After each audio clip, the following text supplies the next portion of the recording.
I am a human being and I killed human beings. Before I knew it, I'd fired 4 shots at the door. I kept on shouting for Heever to phone the police. Tests are underway to determine if a serial killer is on the loose in Centurion, Pretoria. The dead won't bother you. It's the living you got to worry about. Good evening, folks. I'm Paul Llewellyn. Welcome to Profiler Africa.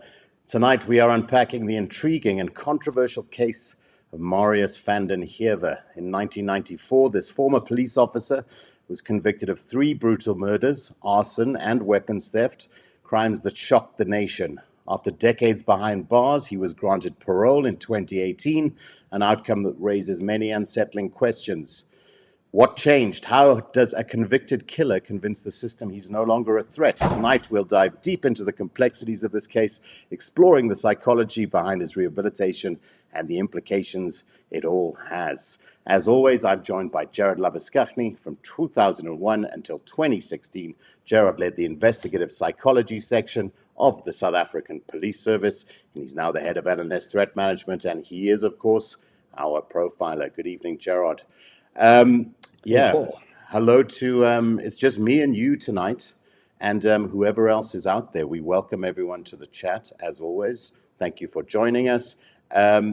Gerard, it may just be you and I tonight, but next week, you've managed to organize us a very interesting discussion.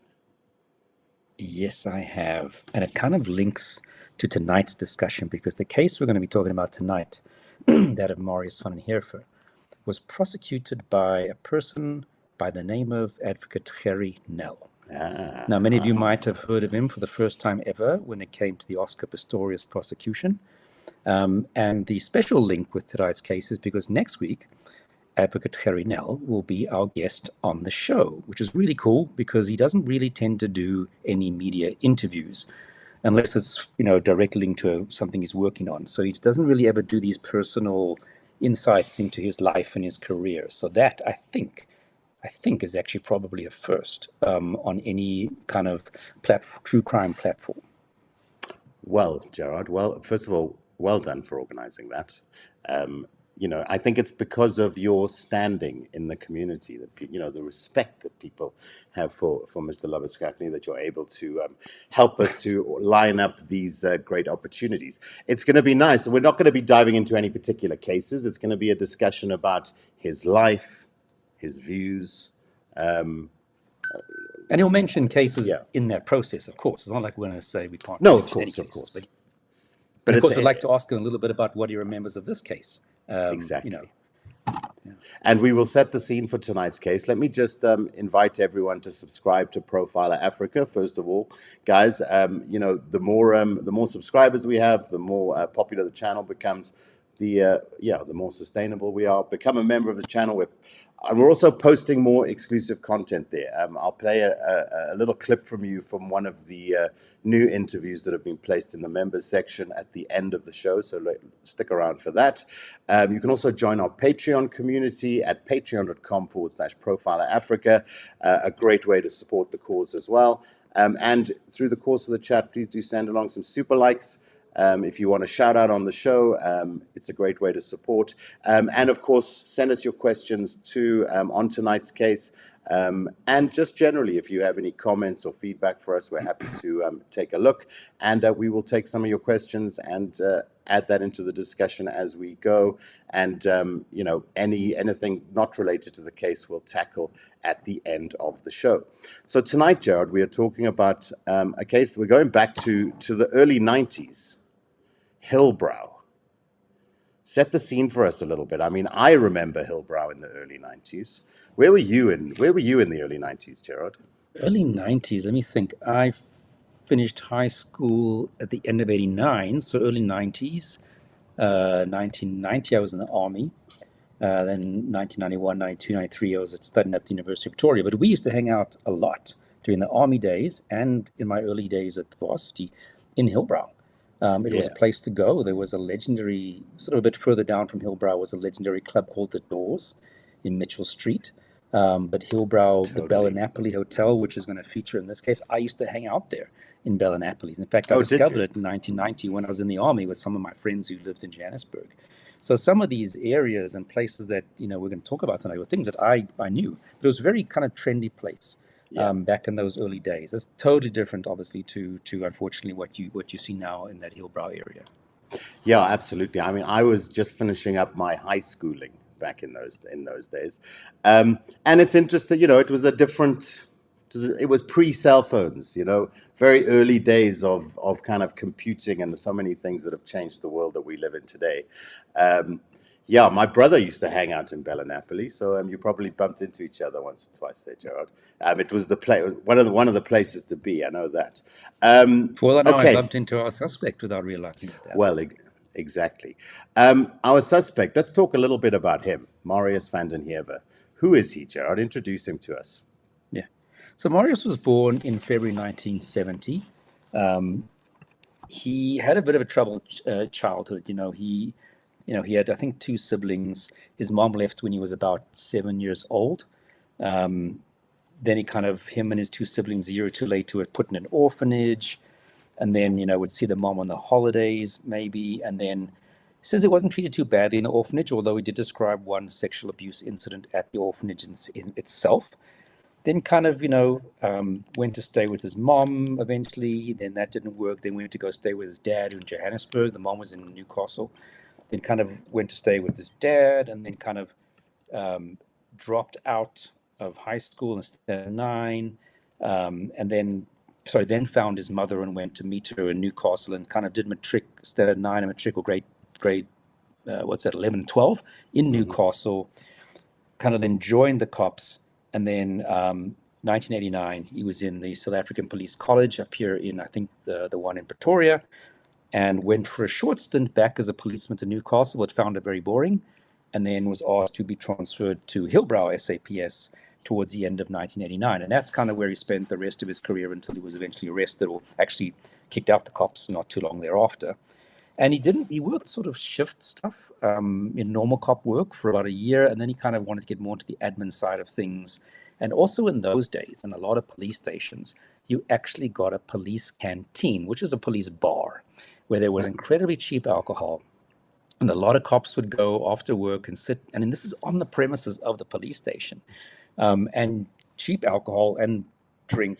These was shut down probably early 2000s, around about the time I was in the police. Very few had police bars in those days because, of course, the problems of people drinking and then causing domestic violence and driving after you've been at the bar as a policeman. So obviously didn't quite fit the image of a modern police service. But, he was running that particular bar, started to use a lot of alcohol in that process. And then also had not up and down relationships with women from his younger age. I mean, I think if you remind me correctly, that even when he was about 14 in the orphanage, he ended up having a physical relationship with one of the matrons. So not great sexual exposure, if I can put it that way. One of the things that's interesting when you were sharing some of your research and some of your materials on this case, Gerard, is the fact that you have an extensive selection of press clippings, which I think it's a good moment to introduce those, because we've got a portion of from one of the articles that speaks to his younger years, and I think it's nice to jump into these articles a bit and hear a bit of the get to experience a bit of the writing from the journalist perspective back at the time, in the time as well. Just explain to us where are all these press clippings from? Who was the one collecting newspaper articles about the case? So this ties into how I got involved in the case. So around about 2014, he was having a parole hearing, and I was asked by one of the correctional services psychologists to sit in on an interview with him and to sort of share my thoughts, which I ultimately did. But in that process, I hadn't heard about this case. This is interesting because it's one of those cases that for me, it's absolutely fascinating. It's a policeman who was killing people. It was the early 90s, before we understood serial murder. We didn't have the investigative psychology section. Remember, that only came up around 1994 with Mickey starting in 94. The unit was started about a year or two later. So this was the early days. This was kind of around the time that the Norwood serial murderer was also active. He was 89 to 92 in Norwood in Johannesburg. He was also a policeman, interestingly enough. So it's kind of this early times in the world of serial murder. And that's why when I heard about this, and I didn't know about this case in 2014, I then managed to get some of the crime scene photographs, which you'll see today. And then I managed to contact the original investigating officer. He'd retired from the police, Willie Steyn. He retired as a colonel. When he did this case, he was a major at Brixton Murder and Robbery, which is a legendary kind of unit, infamous kind of unit on its own, if you know South African police history. And Willie Steyn, I think, if I recall correctly, had all these newspaper clippings. And that's where I got these newspaper clippings from. Okay. So collected by the investigator. So let's have a look at the first one there, which takes us back to his kind of early life. The accused parents were divorced when he was about 7 years old, and he was placed with his father. At the age of 10, he was sent to a children's home. There he was sexually molested by an older boy. At 14, he had an intimate relationship with a matron at the home, as a result of which he left and again went to live with his father. He and his father smoked, drank, and visited nightclubs together. His father shared a bed with him and also sexually molested him. These were the reasons why he was socially maladjusted. They do not provide an excuse, but were an explanation for his wicked and sadistic behavior, the judge said. And just to contextualize, this is part of the judge's comments at the conclusion of the case. So I think just gives you a nice bit of extra insight there from the time, Gerard. Yeah. And also just to highlight to our viewers, what we're describing here is not confidential personal information. It was all, you read through the newspaper reports, this is all stuff that was in the public sphere that came out from his own evidence during the trial, presented by his lawyer. So just to point that out, we're not, revealing intimate confidential information. Yeah, we'll jump into a whole bunch of his testimony that was captured in some of these articles. Let's take a look at who's joining the chat as well. First of all, we want to thank Debbie. You know, Gerard, every time I set this up nicely at the beginning of before we get started, and then it always comes out a funny size. So I'm just going to hide these main window controls here. We're going to bring Debbie back. Hi, Debbie. There we go. And then it'll look nice for the rest of the show. There we go. All right, so Debbie Vandenberg just became a member. Thank you, Debbie. Let's give her a round of applause. Thank you, Debbie. Hello, Helen. Very nice to have Helen with us again. Helen, as always, hit the like button. I think that's great advice from Helen. Thank you. And we will jump into some more of the chat. We've had a super sticker. Thank you very much for our character holding their head in their hands, saying hello. That's Arena Fantonda. Thank you for the contribution. You're welcome to send super likes throughout the show, folks. All right. I'm going to jump back into some of the pictures now, just to give people a sense of Hillbrow at the time again, like we discussed. It was kind of like, coming out of the 80s, a pretty middle-class area. I suppose the Hillbrow decline would have started in the 90s, if you, around that time. And it's been a bit downhill for Hillbrow since then. But just some images to give you a sense. I imagine, Gerard, that being a policeman in Hillbrow, it must have been a vibe. An interesting place to be a cop. An interesting place to be a cop. So this just gives you a sense. Just so people understand, back in the late 80s, early 90s, you didn't get 24-hour McDonald's. I mean, McDonald's wasn't even in the country. There was very few places that would be open after 10 o'clock, where if you come out of a club at 1 or 2 in the morning, where you could get something to eat, and you tended to kind of gravitate to those kind of like bimbos. You used to gravitate to those places, which was kind of like a burger shawarma place, because there just wasn't this, after hours, besides the nightclubs, there wasn't really anything going on. Typically, you'd find some guy barbecuing meat, boerewors rolls outside of a club, and you'd take your chances and buy one of those at 2 o'clock in the morning. Yeah, no, exactly. You start off at a bar, hit the clubs later, and then head to one of the 2 or 3 places: Bimbo's, Cat's Pajamas, the kind of handful of 24-hour joints where half of the city would be congregated. It often felt like. But jumping back into the case, so this is then the context in which we find Marius as a young policeman. I mean, where do we start here? Where do we start with his? Should we jump in? I mean, we can start right at maybe the first incident. I think would be the logical place to jump back in, Gerard. Yeah. So just to recontextualize, this at the time of these murders, the first 2 murders, he's working as a barman. He's a policeman. but he's doing admin work. In the evening, he works at the police bar, which kind of would open at 4 o'clock, I think, in the afternoon. Supposed to close at 10, but often would not. It's a bit difficult if you have a colonel there telling you to keep the bar open and you're a mere constable or whatever he was. And he moved into the police barracks primarily because he was staying with his dad, had a big fight with his dad, and then felt, I'm going to shoot my dad if I don't leave. And then basically moved into the police barracks. So a lot of the big police stations would have accommodation attached to it, typically blocks of flats, where members of the police could stay. Same thing with the Norwood serial murderer, Cobus Helmnes. He stayed at the police barracks behind Norwood and then committed his crimes around the base, the barracks. Same thing here. These cases all occurred within about 2 or 3 blocks of the police barracks.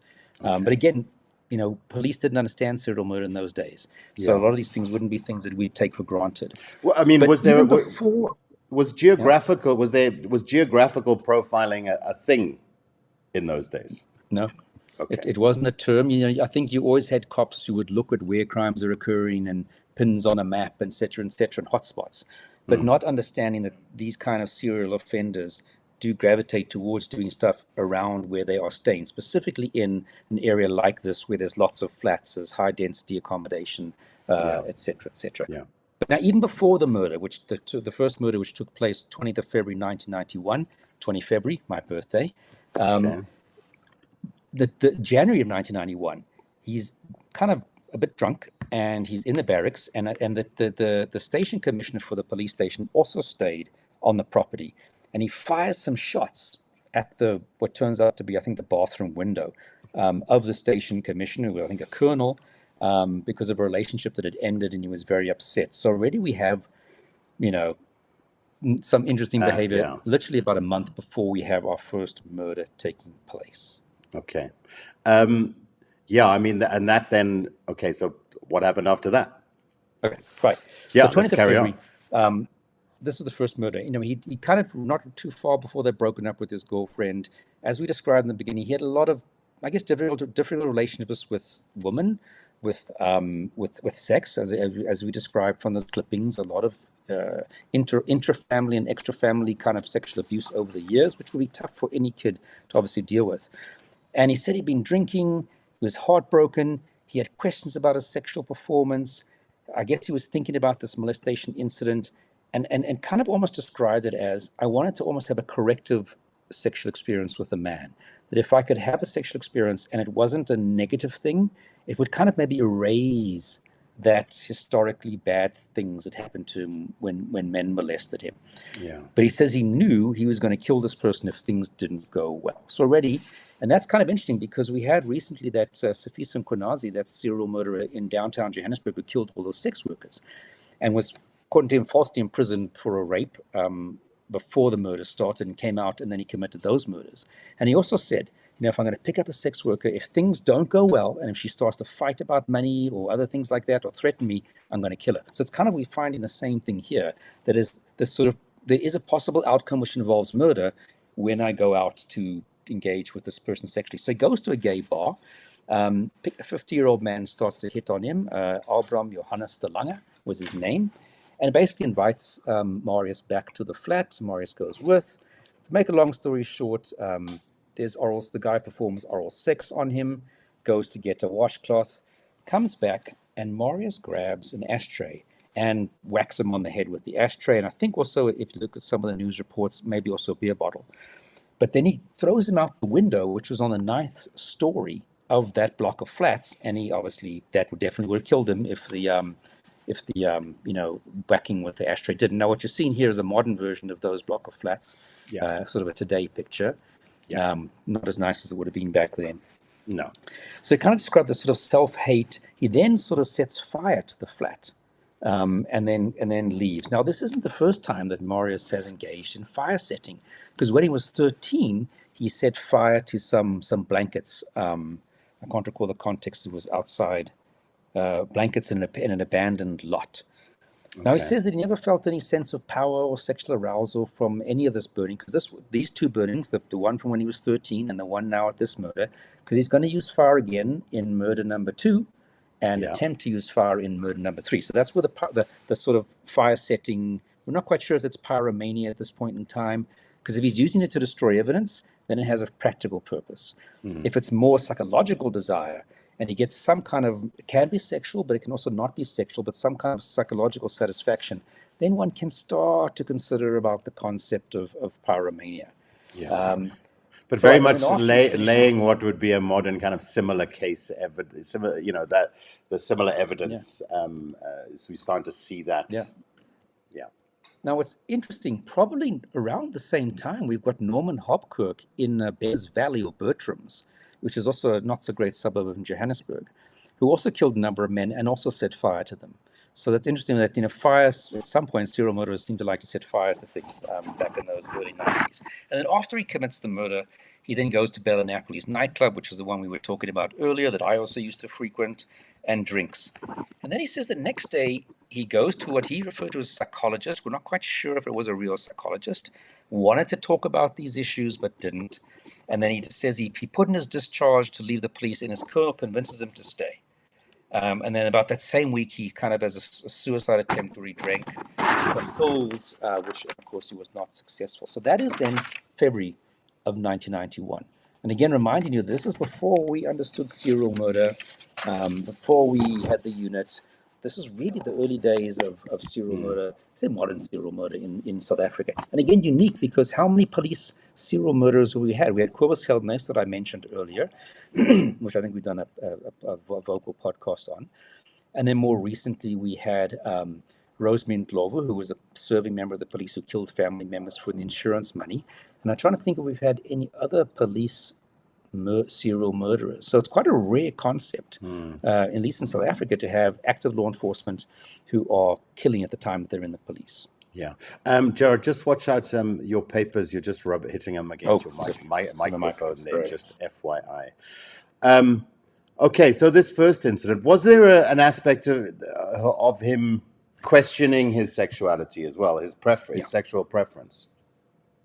Yeah, look, I mean, later on he did say that, the first two murders were very much had a sexual element besides the fact that he had sex during the crime. It was about his sexuality and about his confusions and struggles with those issues from when he was a youngster.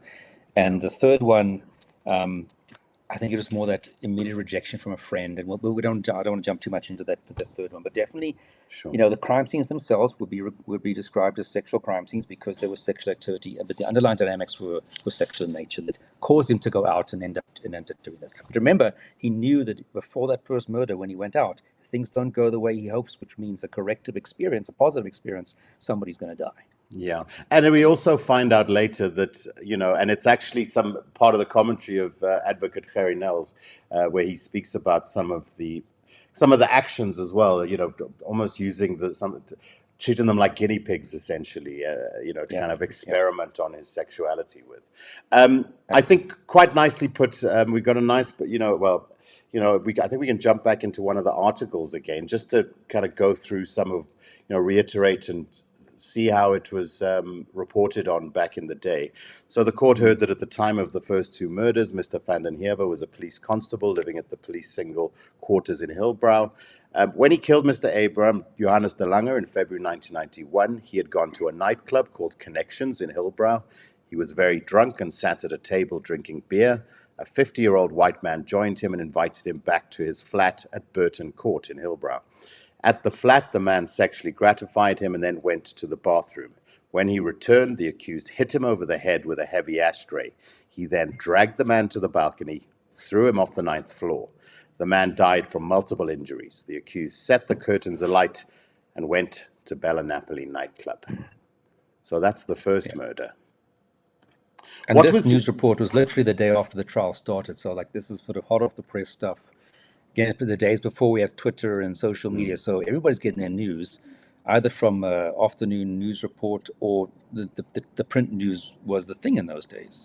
Yeah, absolutely. Now, he gave quite a lot of testimony. I mean, he gave testimony at his trial, but when you were speaking to him and interviewing him, was he happy to speak about the incidents? Was he open and, was he frank about what he'd done and his motives? Tell us a little bit give us a bit of insight into the conversation you had with him. Yeah, I mean, he gave me his whole history, background, was quite open compared to what we know are the facts of the cases. about what he did, how he did it. Didn't come across overly remorseful, but remember, this is 2014. The cases were 1991. For how long do we expect people to be kind of bursting into tears when they talk about things? So don't want to be judging too harshly, but yeah. So he spoke quite openly. It wasn't it was about a 4-hour-long interview, and he talked most of that time about any and everything. Okay. Gerard, from Lillian van den Berg, a happy belated birthday to you, Gerard. But thank you also. Interesting question from Bluestone. Did the police check people's backgrounds before accepting them into the police force? What was that? What was the deal in those days? Yeah, look, they would have done, a criminal records check, and that's probably about all they would have really done. I don't know whether would have done some like personality, not personality or psychological assessments before entering, and whether they spoke to references. I'm not sure if it went to that sort of level of detail. Now, I don't know if he joined as part of his national service, because remember, in those days, people had to complete national service. It was compulsory for white males. Absolutely. So after you finished school, you had a choice. You could go do it in the army, or you could do your national service in the police. Army would have been, for example, 2 years in the army, and then 2 years of being called up for camps thereafter. The police, you would go straight 4 years, do your 4-year stint, and then you didn't have to do follow-up camps thereafter. Okay, we are having some trouble there with your internet, Gerard. I think we might have lost picture for a little moment. So what I'm going to do while Gerard hopefully just logs back in is I'm going to just remind you guys to please, if you enjoy what we do here on Profiler Africa, please do consider becoming a channel member. Your support helps help us bring you unique true crime content from an African perspective. Plus, members get access to exclusive behind-the-scenes content. Like the clip I'm going to show you at the end of the show. And guys, also, if you are looking for any video production solutions, the show tonight is brought to you by PlotShift. And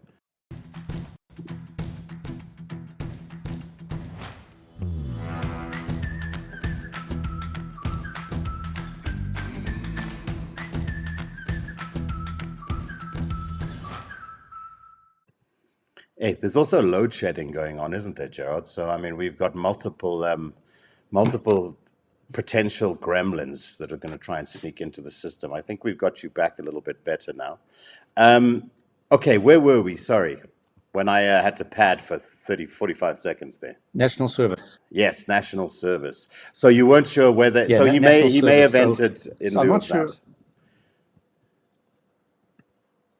Yeah, so I mean, people often say, but serial murderers try to get involved in law enforcement, and some do, some get rejected. South Africa, because it was compulsory to do some form of national service, which meant you went to the military, you went to the police, or you went to correctional services. And those are your three options. So I don't know whether we signed up as a national serviceman or as a permanent force from the get-go because he wanted to make a career of being in the police. I'm almost inclined to think probably not, because I mean, if he quite quickly didn't want to do police work, he wanted to do work in an admin capacity. So it was, I think, possibly national service. Okay. Did he speak to you about, his frame of mind after the first incident? And then tell us a little bit about the build up to the second incident. And then let's talk a little bit about that. And, an interesting range of victims as well, which starts to become evidence once we kind of discuss this second case. And we can look at some of the crime scene photos, which we've obviously censored as well. So just to give you guys a heads up for extra sensitive viewers. So, Gerard. So like I said, he was allegedly, according to what he told me, feeling down afterwards, did attempt suicide. I think he was found by his police buddies and then, sent off to hospital. But then he kind of continues back at work, seems to be drinking perhaps more heavily now, which is not really surprising, after what he'd done. But we kind of now go from February up until the 11th of October of that same year. So March, April, May, June, July, August. So 8 months pretty much later. And murder number 2 takes place.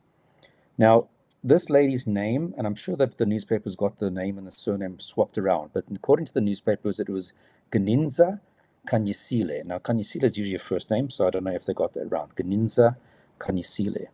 So he was still working at his admin duties and then working at the bar in the evening.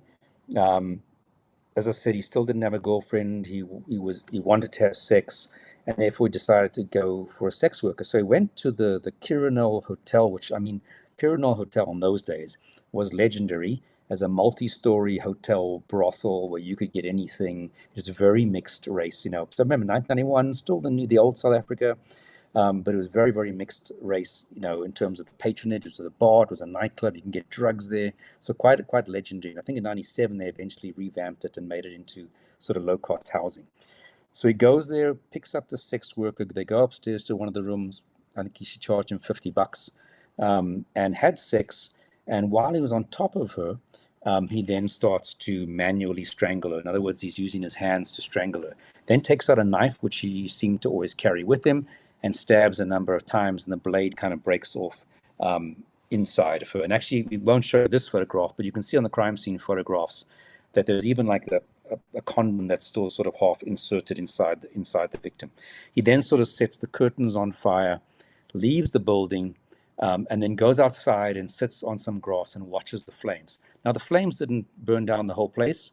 You'll see from the blocked out photographs, the room is pretty much still intact. So the fire, thank goodness, didn't spread, and for the first murder also didn't spread, because fire is incredibly dangerous. You know, if it starts off in a hotel room, it goes upwards. So, you know, fires, you never jokingly start a fire, because you will not control it, and once it starts, it goes upwards, and if it's not. Yeah.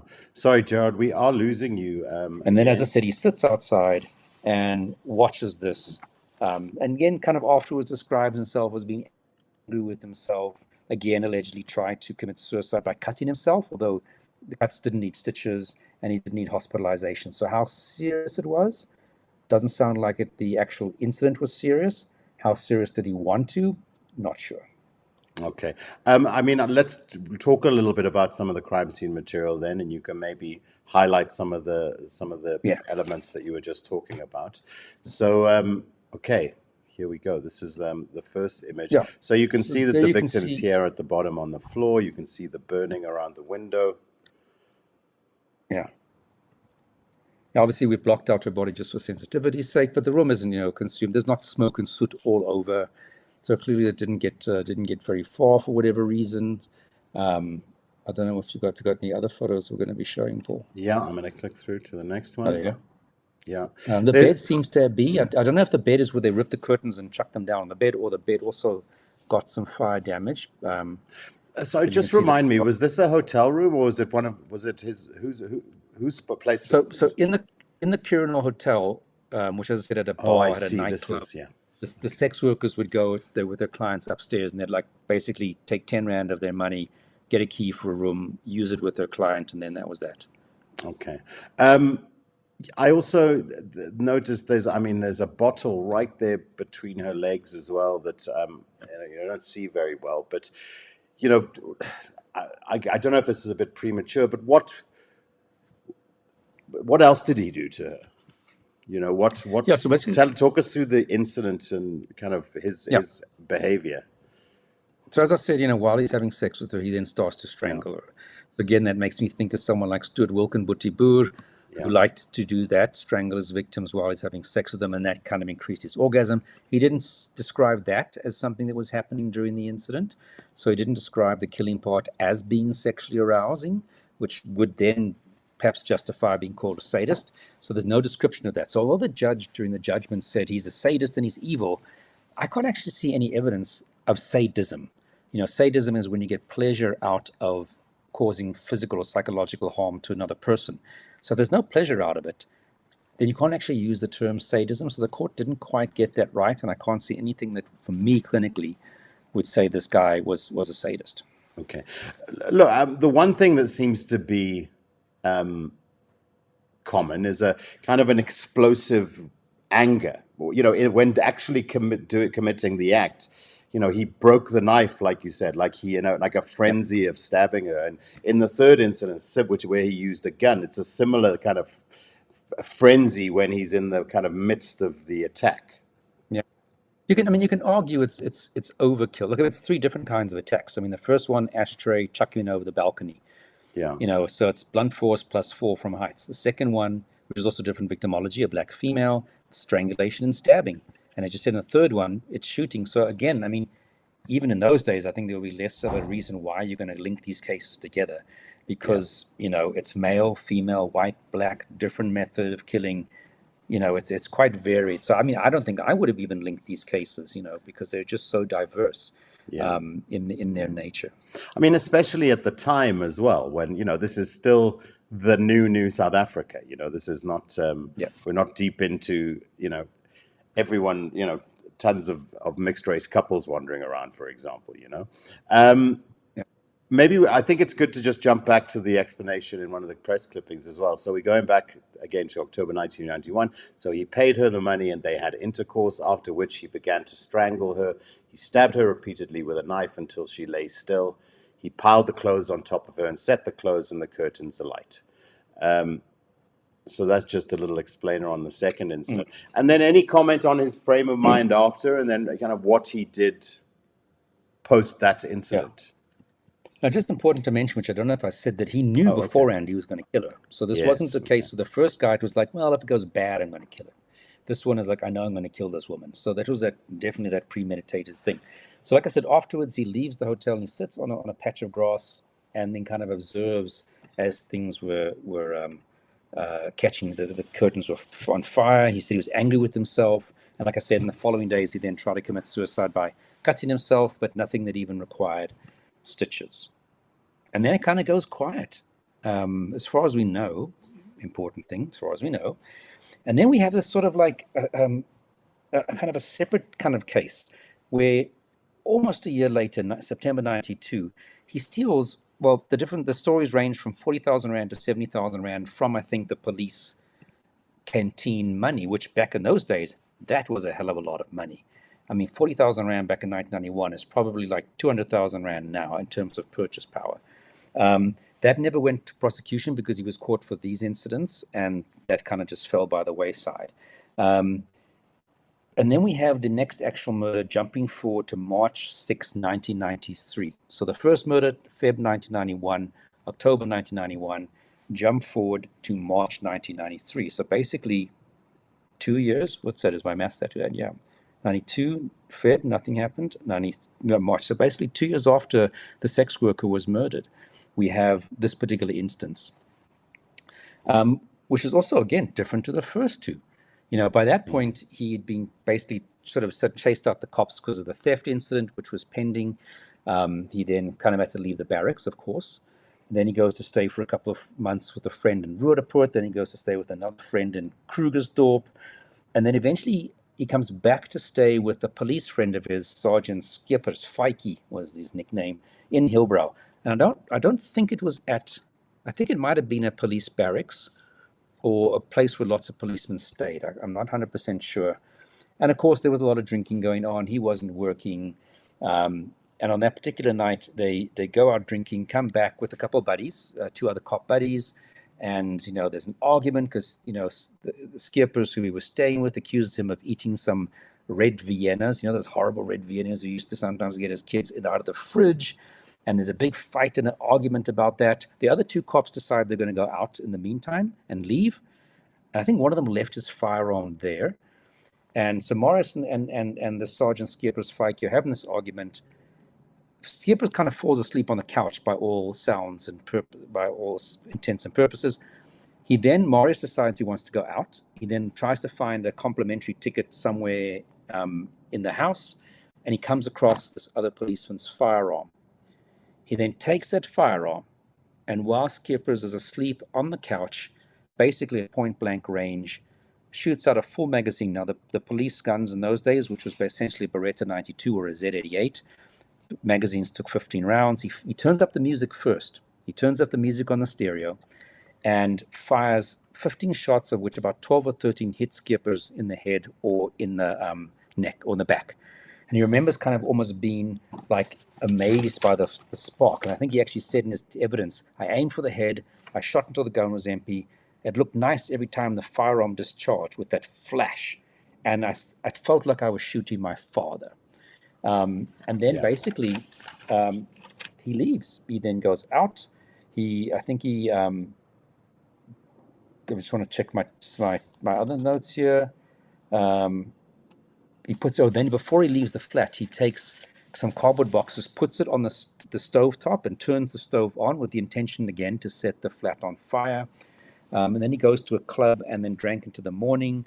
He comes back to the flats and he knocks on the door of a constable, Sarita Smith, and he says, please, can I sleep here? I can't get back into the flat. I had an argument with Fikey. And he said, but it doesn't matter because tomorrow I'm going to be in jail anyway. And she didn't quite know what he meant by that. And she then lets him sleep on the couch in her flat. Later on in the day, the cops are trying to find Skippers. They kick down the door. They find him shot, 12, 13 times. Within half an hour, Brixton murder and robbery, as I said, the infamous Brixton murder and robbery are on the scene. It's a cop who's been killed. Major, Willie Stain, I think I said correctly, is there. Again, having a major investigating a murder is a very, high-level guy.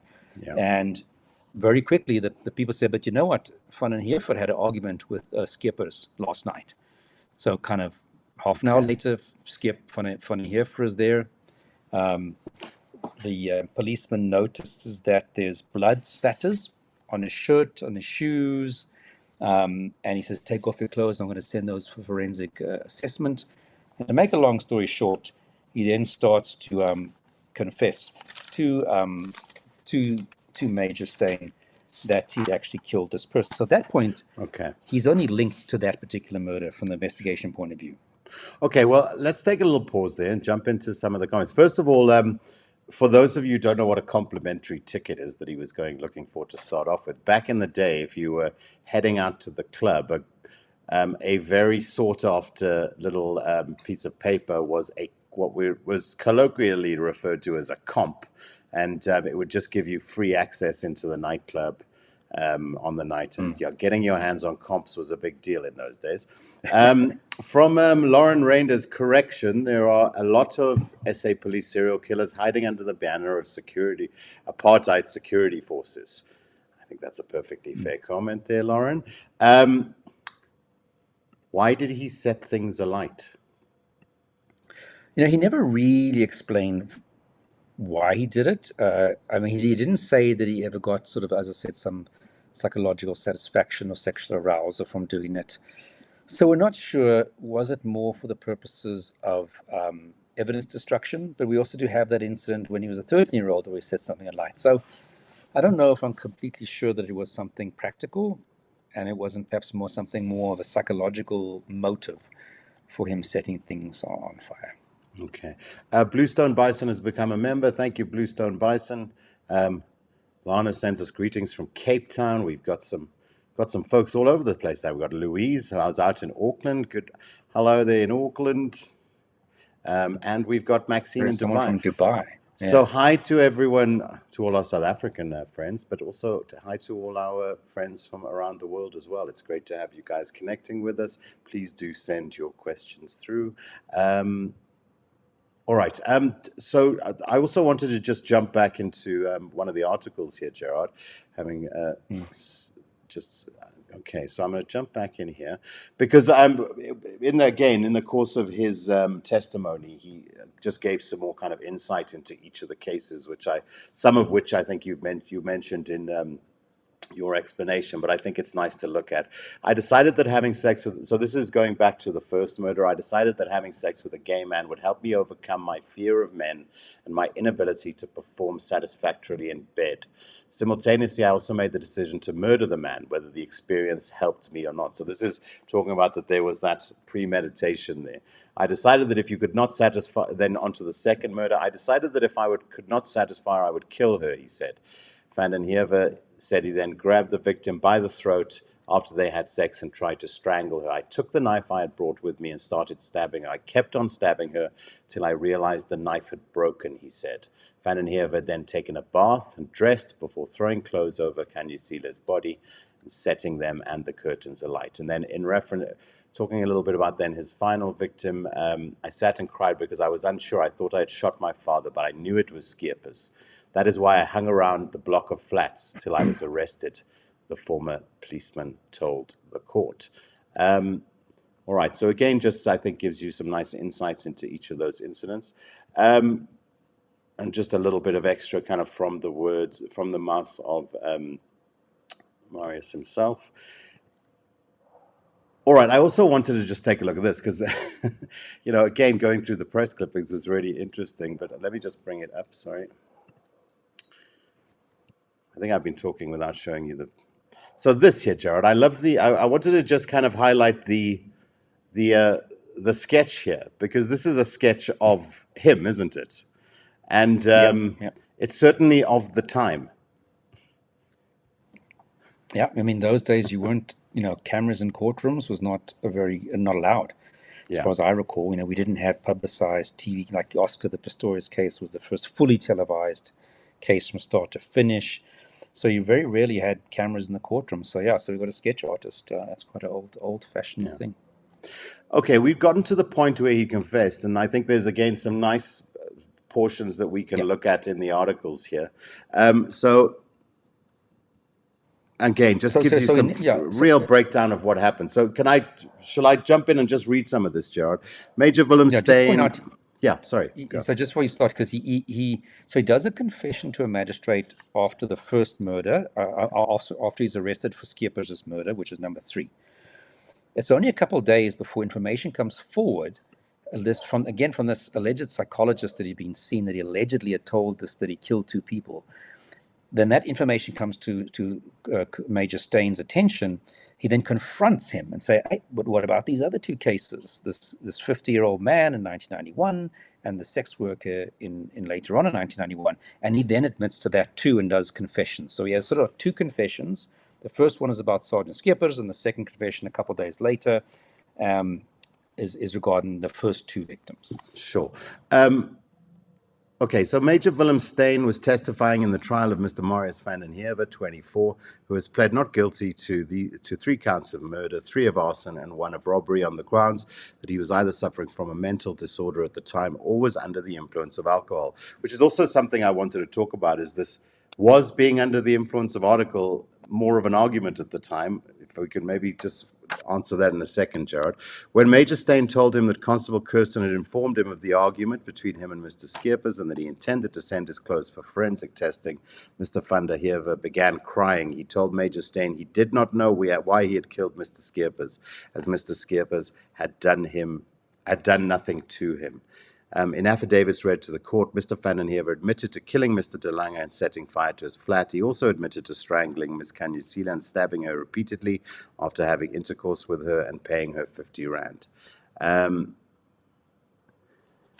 there was some talk that he might be a pyromaniac as well, which we can talk about. But first of all, I mean, this alcohol as part of his, is this a serious part of his defense?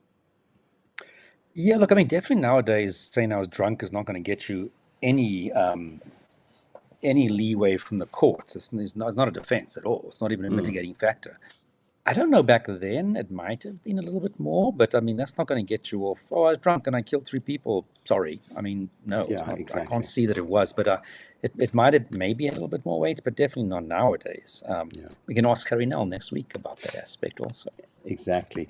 Where would he have been held at this stage? And then let's talk a little bit about the start of the trial and the need. There's a number of psychological evaluations that happened fairly quickly. Yeah. So the trial. The pyromania was something that his own lawyer, Advocate Harold Knop, introduced, which again, doesn't really change anything, doesn't explain the murders, etc. Now, interesting, Advocate Harold Knop is a very well-known defense lawyer. I think he did a lot of legal aid stuff, and I'm sure I had cases in my time where he was a defense lawyer. He definitely was a defense counsel for that Jingcela serial rapist who raped 65 people and Peter Putter, who was a serial rapist in Benoni, I think the early 2000s, because I testified, I think, at his trial, and he would go around picking up schoolgirls and then in his bakkie and then raping them. So Knop is definitely a well-known and very experienced legal aid lawyer who was defending him. We should revisit that case. I think we've done it previously just in audio, but we should actually go back and look at that case. It's an interesting one. Yeah. It was before Judge van Schalkwyk. Now, the trial only started on the 13th of September 1994. Remember, he's arrested in, March 1993. So about a year later, 3.5 later, it's eventually on trial in the High Court. Judge van Schalkwyk with 2 assessors sitting with him on the bench. And the trial really lasted from the 13th of September to the 21st. 21st of September, he was sentenced. So very quick trial. And partly because, it doesn't sound like he was denying in his evidence that he did this, but he was trying to, I think, explain that he had an excuse for it. But he pled not guilty. Just unpack the assessors part again. The judge and 2 assessors, for those who might not. Just so in the High Court. Yeah, so obviously when we talk about a judge, in South African terminology, that's the High Court. And in America, the judge can be a high court, lower court. You refer to them as judges. In the magistrates' court or the lower courts, we have magistrates. They perform exactly the same function. So sometimes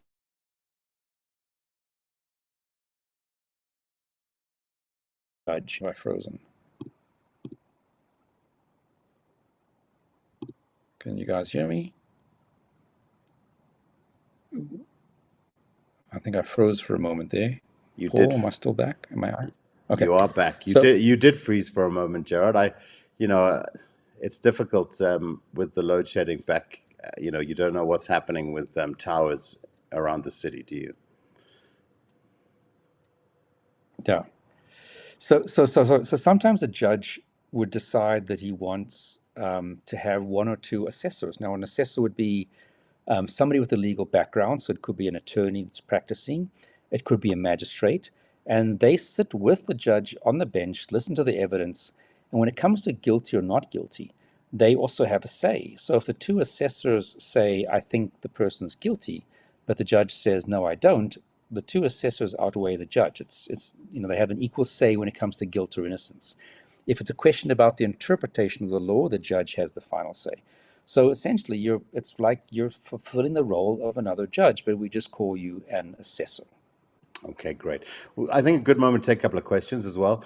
From Bluestone, was he too scared to face his father if he talks about thinking it was his father that he shot? Was he wanting to kill his father? Was this an expression of, first of all, and then to Bluestone as well, was he fearful of his father? Was his father still a factor in his life? So look, remember, he moved out of his dad's accommodation into the police barracks because he had an argument with his dad, and he thought, I'm going to kill him, I'm going to shoot my dad, so I better move out. And I think his dad even then, opened up a theft case against him. So besides the sexual abuse background and the other sort of inappropriate behavior of the father towards the son when he was younger, he's still having daddy issues. So when he says later on that I shot Skeppers, and I knew it was Skeppers, but I also felt like I was shooting my dad, again, is that kind of also just kind of him saying that to make it less bad, that he kind of brings in his abuse? I don't know. I don't know if that was generally what he felt at the time, or was he just angry with Skeppers for shouting at him and he thought, oh, bugger you. Again, difficult to say because we only have it from his mouth. Yeah. From Natalie, Gerard, you've explained in previous shows the process after someone confesses, i.e. involvement of an arresting officer, detectives pointing out, etc. How different was it back then?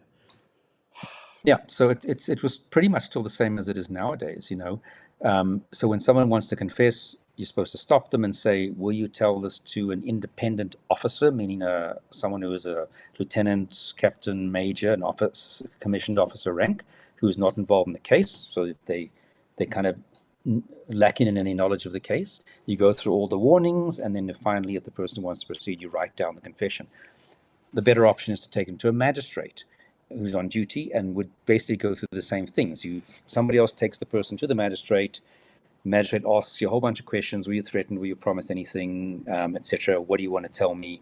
And again, writes down what the person says, and everybody signs the document, and that's an actual confession. So it's not like American TV where the person just, I did it, I killed him because I hated him. In South Africa, that wouldn't be regarded as an actual confession formally. So the process is probably pretty much the same as it was back in those days, pre-94, as in post-94, and in how a confession is done. It was probably pretty much the same. Okay, let's talk a little bit now then about the psych evaluations and then into the actual trial itself, Gerard. Yeah, so at some point he was sent for observation. It must have been Sterkfontein, because we had Dr. Merrill Foster, a very well-known psychiatrist, who did testify, stating that he had criminal capacity during the incident. He was competent to stand trial. She kind of ruled out this non-pathological criminal capacity, which is kind of like your temporary insanity in American terminology. But that would have been her evidence based on a team of people that assessed him back at Sterkfontein. So he would have gone there probably for like 30 days at some point, usually pre-trial, the trial starting, because you want to get that out the way.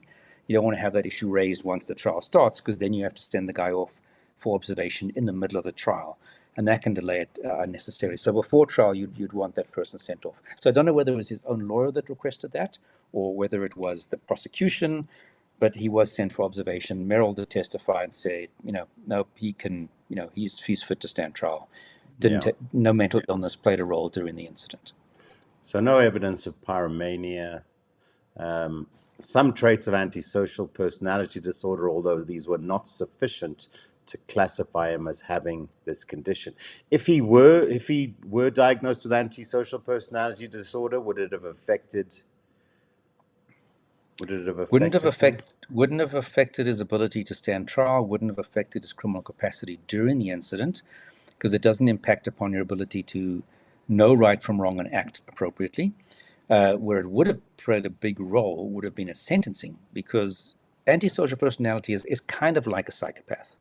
So definitely at sentencing, that would have been something that would have counted against him. But here, Merrill obviously said he has features, but not enough to make that full-blown diagnosis. Okay. It was her opinion that he was not necessarily aggressive at the time he killed his policeman friend, Mr. Skeepers, and that he may have done so without emotion. I thought that was just an interesting comment as well. All right, so the case proceeded, Gerard. Yeah, so he goes on trial. He does testify, which is quite interesting. Often we don't get that. Like I said, it's over quite quickly. As I said, started on the 12th of September and was done on the 20th. So literally a week, calendar week from start to finish. I don't know if there was evidence every single day, probably. As I said, I'm just trying to see if there's any other. Yeah, I've got a. Notes. So I mean, this is the point where we can talk about Advocate Gerard some of his comments as well. So here we see on the article on the right, State Advocate Mr. Gerard said 3 psychiatrists and a psychologist had found that Mr. van den Heever had no mental illness at the time he committed the crimes. There was no basis on which to reject their evidence. He argued that the accused's clear recollection of the murders and his structured behavior, especially when he killed Sergeant Skeepers, were irreconcilable with the defense of non-pathological criminal capacity. In regard to the accused's third defense, that he was too drunk to be held accountable for his actions, Mr. Snell said the accused had decided before even meeting his first 2 victims that he would kill them. Before killing Sergeant Skeepers, he had behaved not impulsively but rationally by first drawing the curtains in the lounge and the bedroom and turning up the volume of the hi-fi. I mean, just cutting straight to the point there. Yeah. And the judge ultimately said, I think during his judgment, strictly speaking, every person that commits an unprovoked violent crime is abnormal. But this abnormality is not a defense for a crime. It is correct that he is evil, and it is possibly correct that he is evil and a sadist. Now, again, as I said, I don't really see clinically that there's evidence of sadism in what I've seen. And evil is obviously just a very emotive term. So, the judge was quite outspoken and also kind of said, I think that he should never be released, and he's not rehabilitatable. And also the issue of, is he a serial murderer or serial killer, was raised. Now remember, this is 1991. We don't have the expertise in the police like we used to have.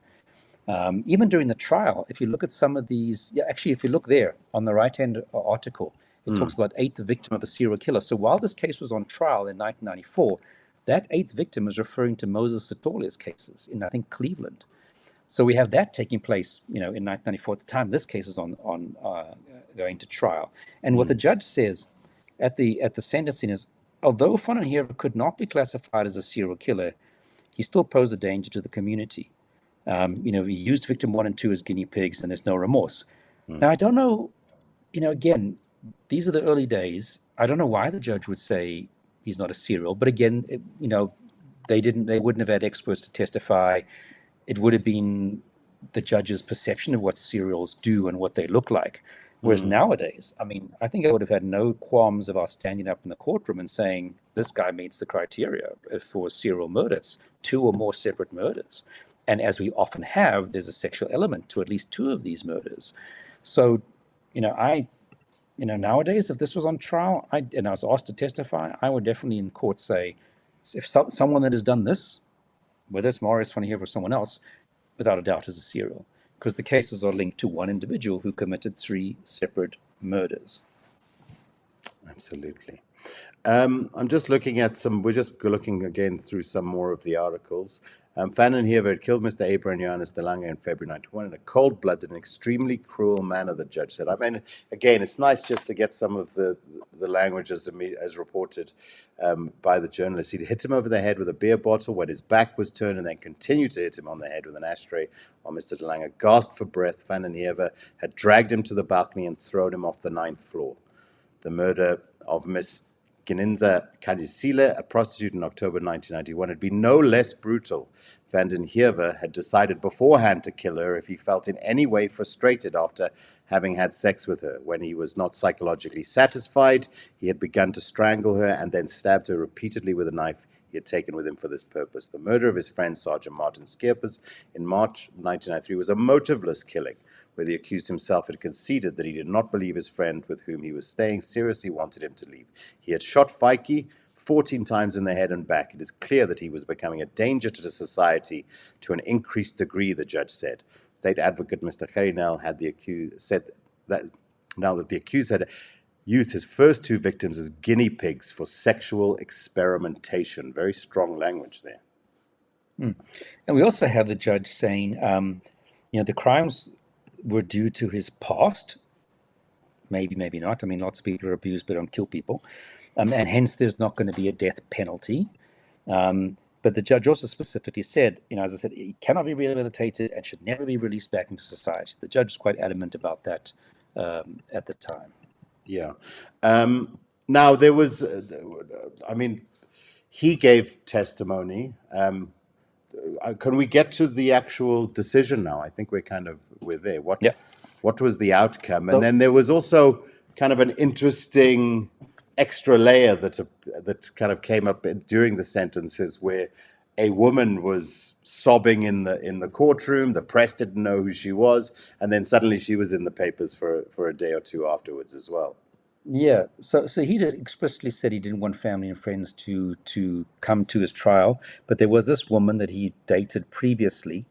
I think her name was Belinda Hoon, Hoon, and now she's also all over these newspaper articles, so I'm not revealing anything that isn't in public domain.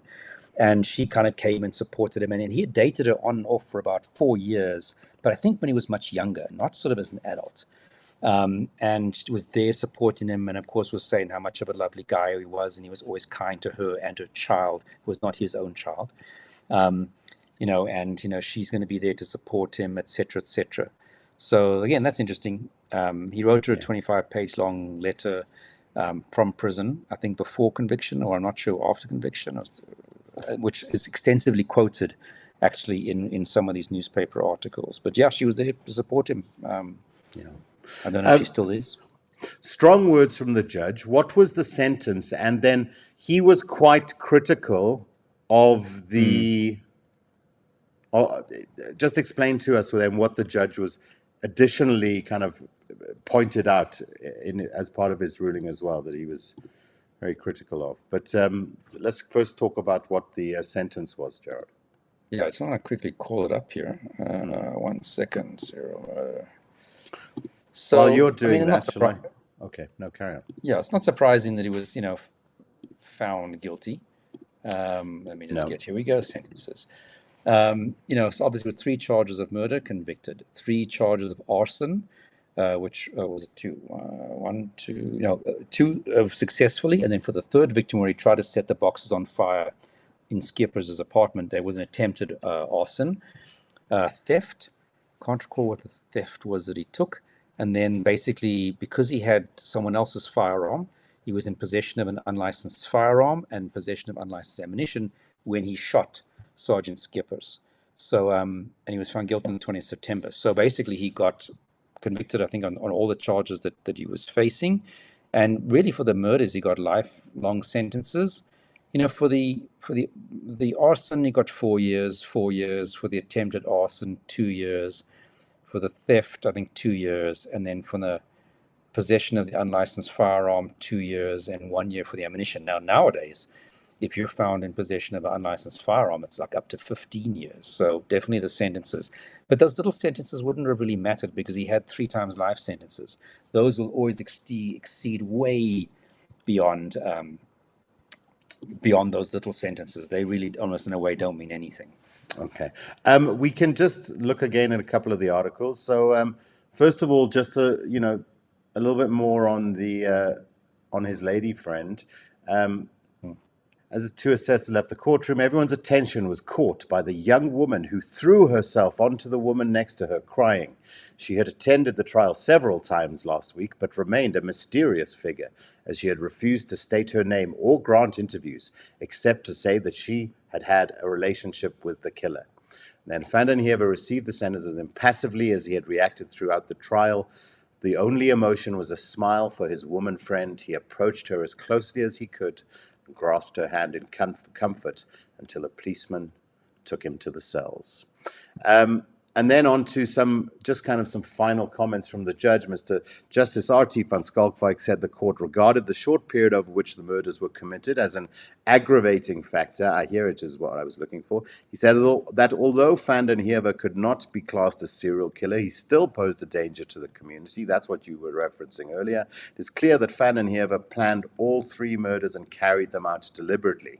But the judge, who sharply criticized the government and the prison authorities for interfering with jail terms, thereby making the imposing of sentences difficult and unpredictable at times, said the death sentence was not the only suitable sentence, as Van den Heever's background had made him what he was.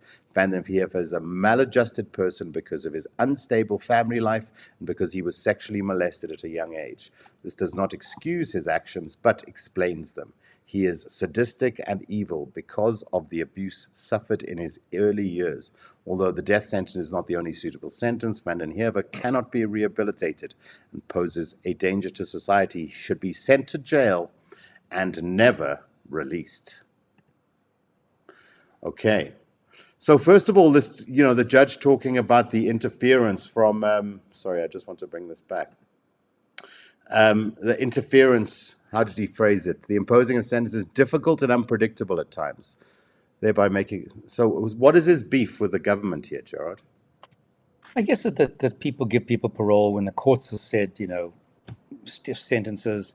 The difficulty is the judge really doesn't have much say in, if the law says after 25 years you can get your first parole hearing on a life sentence nowadays, back in those days it would have been 20 years, the judge can't say you can never get parole. That the judge does not, unfortunately, have the power to say life without parole, or you can only start to have your first parole hearing after 30 years. Unfortunately, the judge can't really... So, yes, the parole boards are supposed to take sentencing remarks into account at parole hearings, but the judge can't make rulings that are kind of outside what is the norm or what the law says. Yeah, I mean, this judge does seem like quite a character. He's liking to comment on some of the psychological components. He's commenting on this aspect that we're discussing. So, I wonder if this was just the nature of judges back in those days a little bit more, that they were a little bit more happy to express themselves. Yeah. Okay, so I mean, that's then the case kind of wrapped up essentially. He's off to jail for, at the time, what is an unknown amount of time. But, you know, now that we're in 2025, we can look back on this and we know what happened next.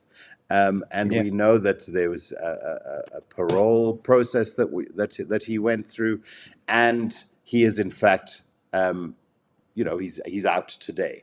So just tell us a little bit about that, and this is also where you got involved as well, as part of this process. So just talk to us a little. Let's get into this issue for a few minutes and talk a little bit about the parole, and unpack a little bit about, you know, yeah. Go for it. I'm nattering, Gerard. Shut me up. Stop talking, Paul. So obviously, you know, if he was convicted in 94, that means 2004, technically, as I understand, 2014 would have been his first opportunity for a parole hearing. But if I recall correctly, he had already started to have them around about 2011, 2012. To make a long story short, he had about 2 or 3 parole hearings where each time they recommend him as get some other therapy for issue A. And then the next 2 years later, they say, no, you're not going to get parole and you must have therapy for issue B. And then the next time you must have issue. And I do agree that if you keep on telling a person at the one parole hearing, this is what you need to work on, then you work on it and you come back for your next parole hearing and they say, oh, now you've got to work on this. I think it is a bit unfair. Yeah. That you keep on saying, but that wasn't the goalpost. You've shifted it now. If you told me that back then, I could have worked on this, you know. And it's not something that happened in between the 2 sessions. It's like, now go back and get therapy for your relationship with your father. Well, surely you could have told me that the first time around. So eventually that led to him taking the parole findings on review, meaning he took it to the High Court saying, these guys aren't following procedure properly. They're not doing things appropriately. To make a long story short, in 2018, the High Court agreed and said, but you know, you guys keep on changing the goalpost. You don't take into account the fact that he did what you asked him to do. Now you're having something new, and essentially took the very extreme step on review of overturning the parole board's decision and saying that he must be granted day parole, which means he can go out from, I think, 8 till 3 in the afternoon, in the morning till 3 in the afternoon for 3 months. And if that works fine, and he continues to see his psychologist in that time period, and the psychologist is happy, then after 3 months, he must be given full parole. And that's essentially what happens. So pretty much in this judgment is available online if you Google it. Pretty much he was granted parole. So since 2018, he's been out. Yeah. What's he done since then? I hope nothing. Yeah. You know, in prison, he did get he became religious quite quickly and had a very strong support from the sort of religious community. He had an adopted family that wanted to look after him when he was released, etc. So I do hope, you know, obviously that things are going well, that he hasn't gotten into any trouble. Look, the fact of the matter is that you've got to, rehabilitation has got to be given the opportunity to work, doesn't it? You know, I'm sure you have your feelings on the some of the psychological components that were influencing him at the time. But, you know, if he's going to go into the system, he's got to be given the opportunity to rehabilitate and to go through a process. Just on this particular, how do you feel about that? How do you feel about the idea that, you know, these are 3 pretty serious cases? You know, I mean, there are aspects of them that are kind of movie style serial killer type murders. You know what I mean? We were having a discussion. I mean, when we were creating a thumbnail for the episode, so I had a title for the thumbnail, we had a discussion about whether we refer to him as a serial killer. Can we refer to him as a serial killer? Like you said, there have been 2 judges who've said he's not a serial killer. So, you know, it's interesting that that's a discussion that we had, and maybe you can just give some comment on that as well. But yeah, so like you said, 2 judges, just for the viewers. The second judge was during the parole hearing review in 2018. The judge also said, like, you know, this, I don't think there's anything to suggest he's a serial. Now, again, I don't know what evidence was presented around that issue in 2018. I mean, is he not because two judges didn't think so, or is he one because experts think he would qualify? Doesn't matter what we label him in the end. He still killed 3 people, whether we call him a serial or not, and that's where his dangerous lies, really. I mean, I am anxious about any serials being released back into society, because the problem is, your crimes are almost like an interaction with you and the world. In prison, you're not in the world. You're in a very structured, controlled environment. And most serial murderers are very well behaved in prison, to be honest with you. So your only real test is once he's back in the community, once he has to start interacting in a relationship with the woman, and sex becomes an issue again. Well, exactly. And that's something that you only will find out really once he's back into society. So the argument by some is, do we really want to take a chance?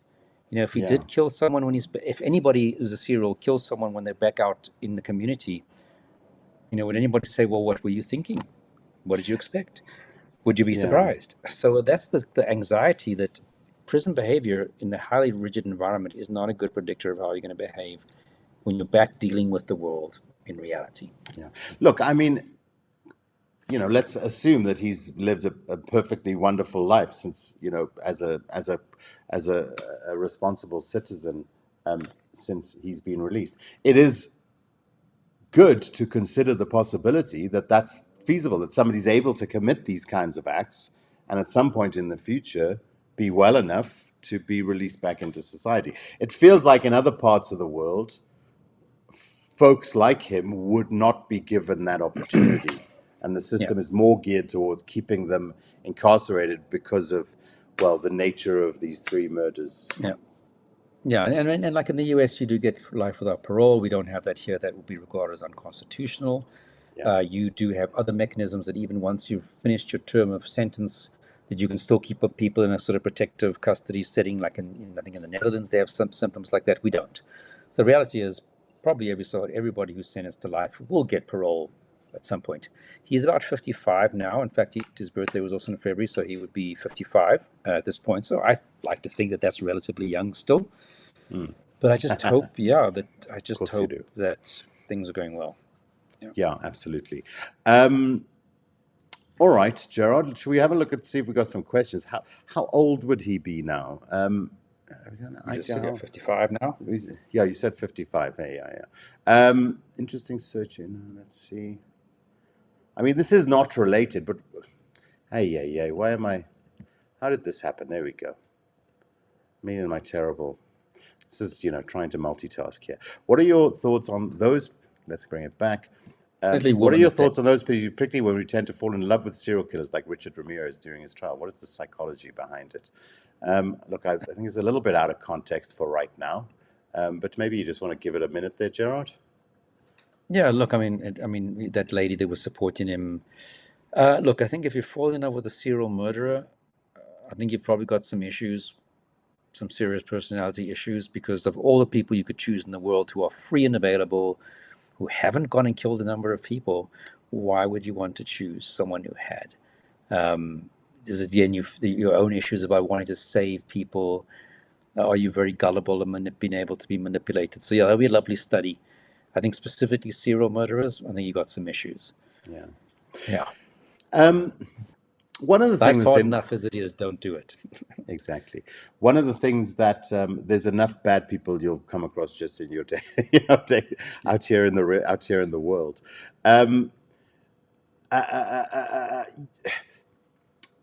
Sorry. So he's been released.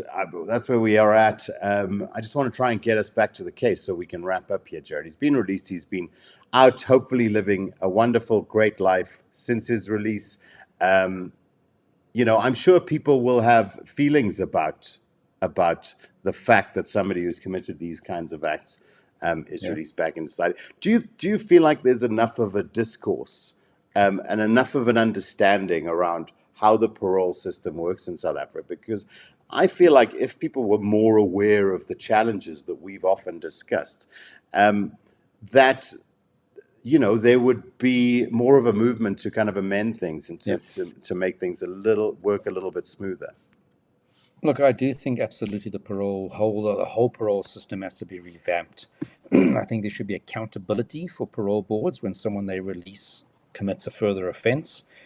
You don't have any professionals sitting on a parole board. It's lay people. Yeah. How can you have that? So a lay people gets a psychologist's report, and gets a social worker's report, and lay people have to interpret those and understand those.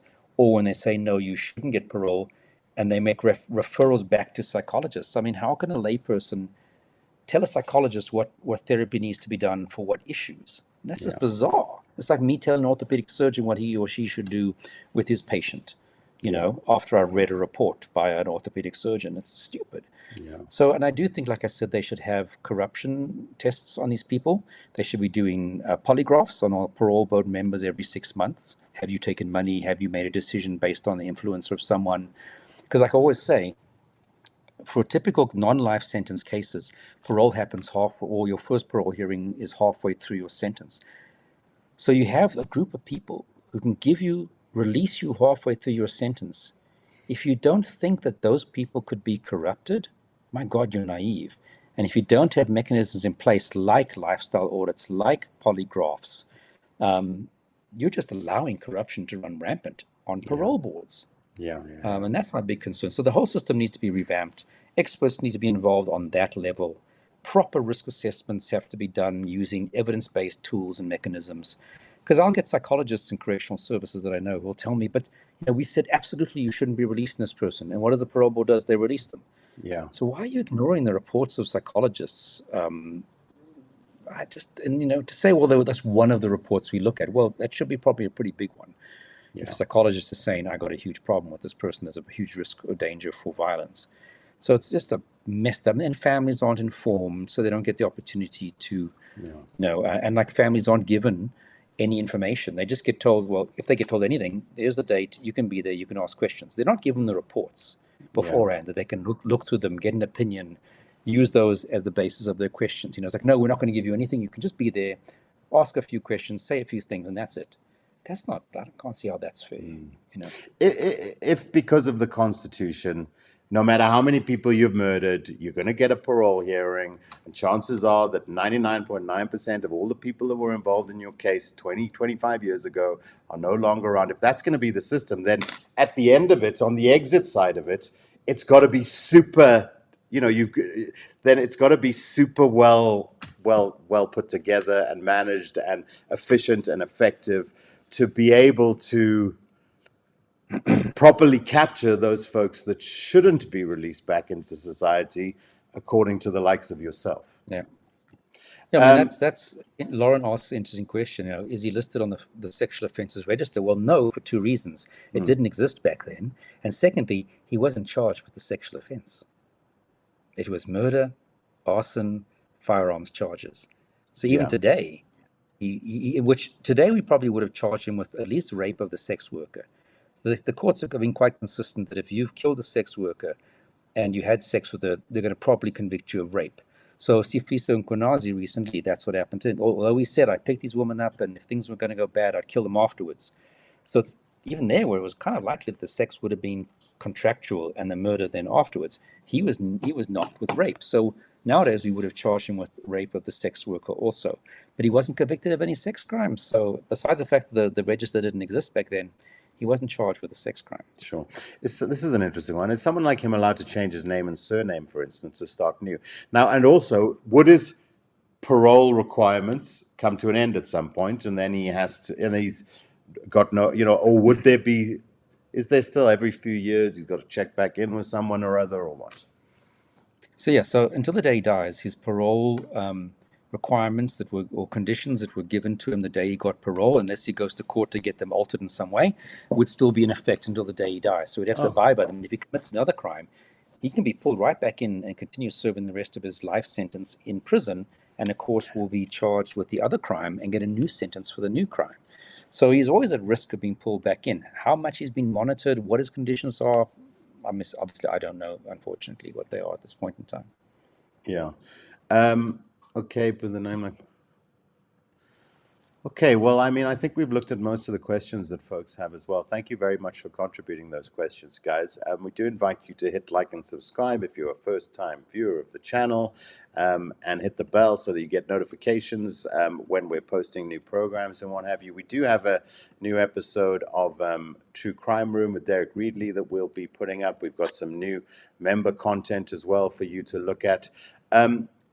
Look, Gerard, I love going back to these cases. I particularly love this period in kind of South African history, the 90s. You know, first of all, I was, in my prime in the 90s, just like yourself, I guess.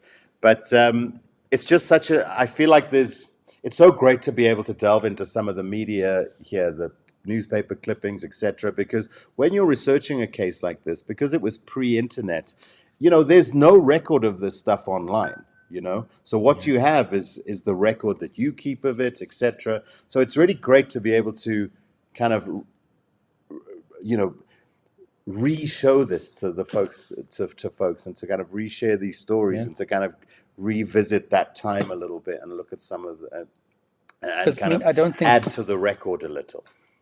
to my knowledge, I don't know if anybody's ever written about this case or done a story about it, to my knowledge.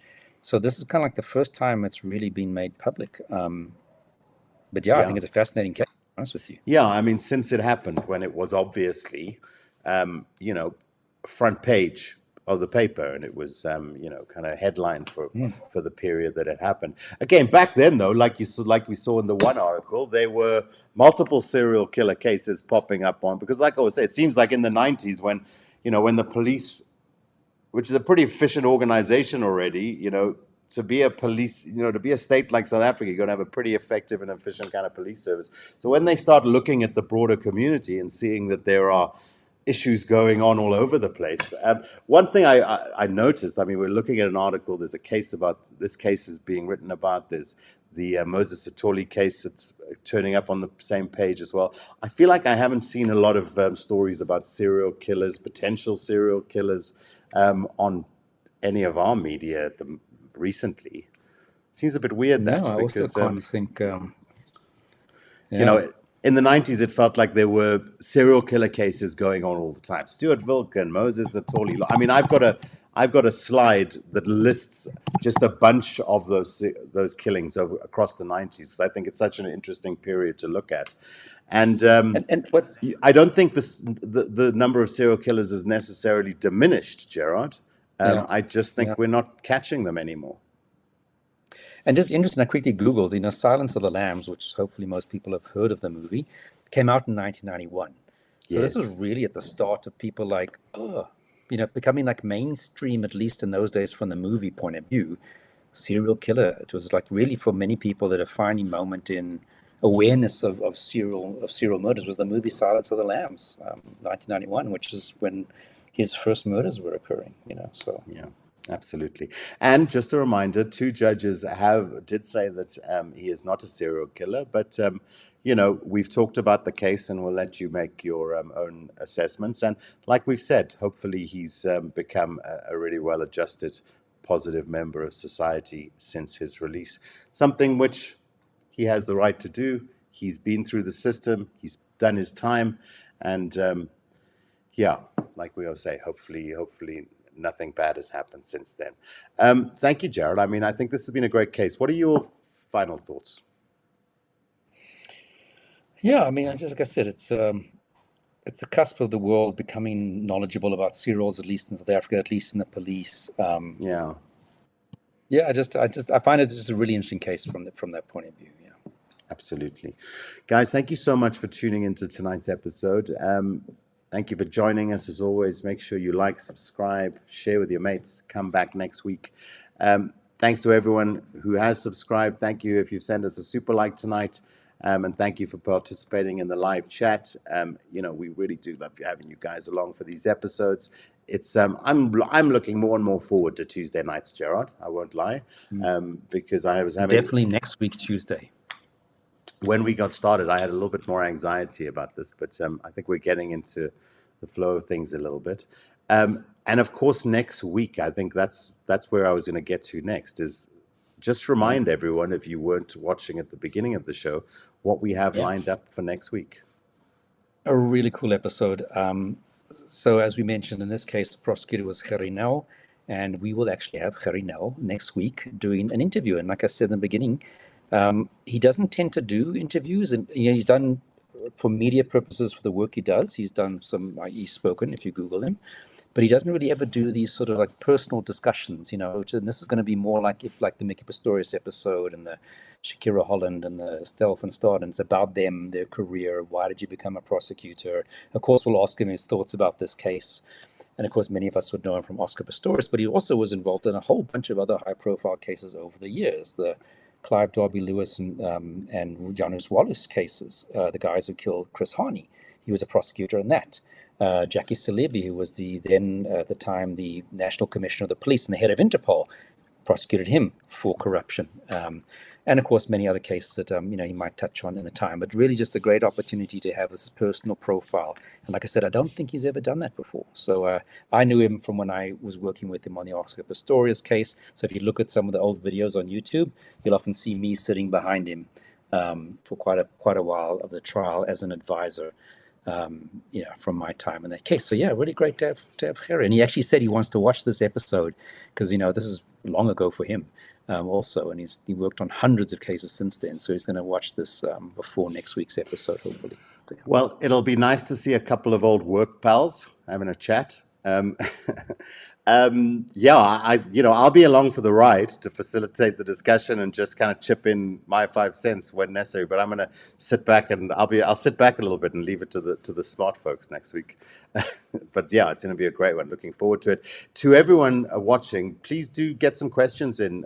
If you want to email us, profilerafricainfo@gmail.com.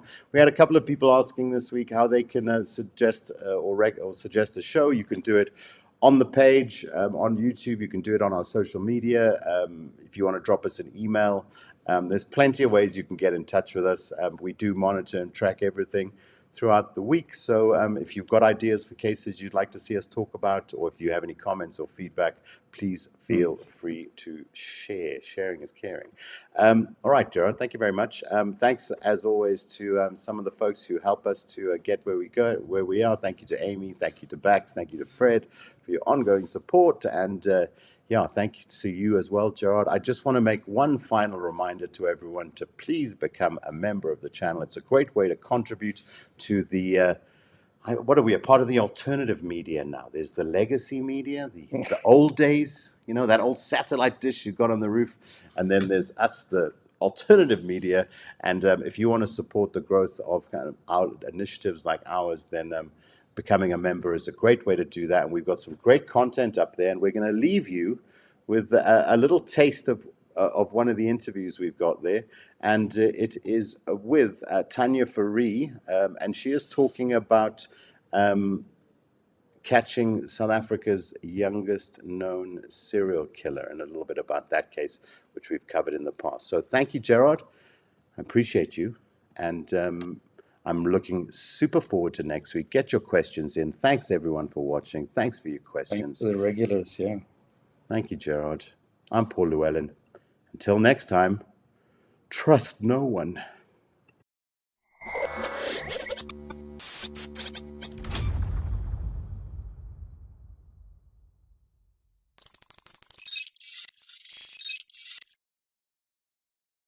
Interview with Tanya Faree about Kempsdorp Triquan. First up, just introduce yourself, tell us what you do at the police and how you got into becoming a detective. In 2004 I joined the police. I was in the army for 4 years. So I decided to join the police in 2004. And in 2006 I became a detective in Warrington. And this is where I started to dealing with rape cases. Until 2017, I was dealing only with rape cases at the FCS unit. And after that, I decided to go to Ventersdorp for normal detectives. And then now I'm in Klerksdorp for the TPCI. I'm only doing commercial fraud cases now. Why did you change? I'm married and my husband's in the army, so I have to move where he is based in Potch. So this is where the change came from, moved from Young Kemp to Ventersdorp, but I actually stay in Porch. Is it a relief to not be doing rape cases? To be honest, it is a relief because you're working with cases that it's very emotional. You get emotional involved with it, especially very young children. And even on that time when I was dealing with all the rape cases, I didn't have children of my own. So that was very challenging for me. But to be honest, yes, it was not actually good for your emotions to do that cases. And in your time, on average, how many cases do you think you must have worked on? 40, 50 cases, and most of my cases I have success on. I can have all my cases I'm working on. I keep track of it, sentences. I write it down, so I make a whole profile of myself of all my cases I was dealing with. And out of these 50 cases, I can give you 39 cases that were solved and convicted. And what is sort of the common rape case in South Africa? Like, what's your classic South African rape case? Like for children, most of my cases, it's men raping children. And why do you think that that's such a big thing? Because children cannot defend themselves. Children are vulnerable. Children cannot speak up in most cases. And most of my cases, the children that was being raped is by a family member or a person they know. It is not the person that just came out of nowhere and just raped. It is persons that they know, deal with them in the community. Do you think that these men maybe don't think that what they're doing is that wrong? Like, do you think maybe culturally there's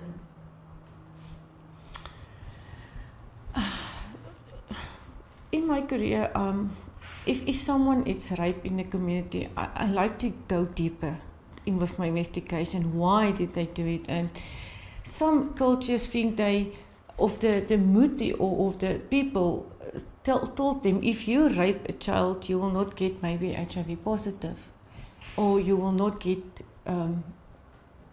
you will not be cursed, or all that kind of stuff. And they believe it, and they think if they rape a child, it is normal. I don't know how to explain to you, but it's not normal. right? At the time of the Heever case, what was it like working at SAPS at the time, and what was kind of the state of crime in Young Kemp or Ventersdorp at the time? FCS is a cluster. We're working not only in Young Kemp, we're working in, the whole cluster is of 5 places. It's Winserton, Warrenton, Young Kemp, Pampierstad and Hartswater. So most of the cases was a rape and assault GBH we were dealing with on that stage. And what are those areas like? It's rural areas. It's very small towns. There's not like malls. So it's small places where this crime is being committed. So how did this case land on your desk? I mean, obviously you dealt with rape. That was like your thing, but the crime was committed in Young Kempdorp, and we're all working actually together with cases. And my colleague, Sergeant Jaco, she's the one who was on standby when this crime was committed, the child who was being raped. It was a 4-year-old. And while we investigate, we saw that something is wrong in this case. Me and Jaco, we was partners, so we're working together, we interview together. And while I interview me, you must remember she was the only witness on that time when this rape was committed. And while I interview, one of the normal detectives, we was sitting next to each other, the normal detectives came to me and asked, "Why are you interviewing me?" I said, "But she's a witness in a rape case." And then he said, "She's also a witness in my case of a drowning of a 3-year-old child. And something was not right for me. Why is she always only the only witness? So I asked the detective, give me that docket, I want to read through it. And during my investigation, I go back to the crime scenes. I go back to visit the mother of the deceased. And she said, but the only witness was he.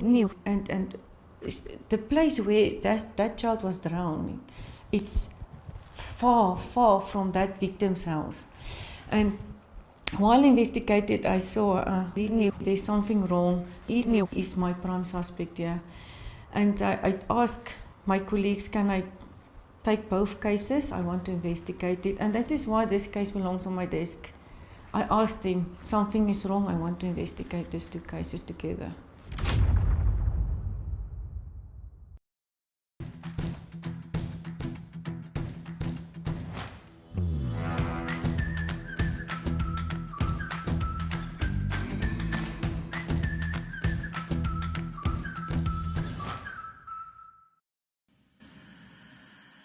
I am a human being and I killed human beings. Before I knew it, I'd fired 4 shots at the door. I kept on shouting for Heever to phone the police. Tests are underway to determine if a serial killer is on the loose in Centurion, Pretoria. The dead won't bother you. It's the living you gotta worry about.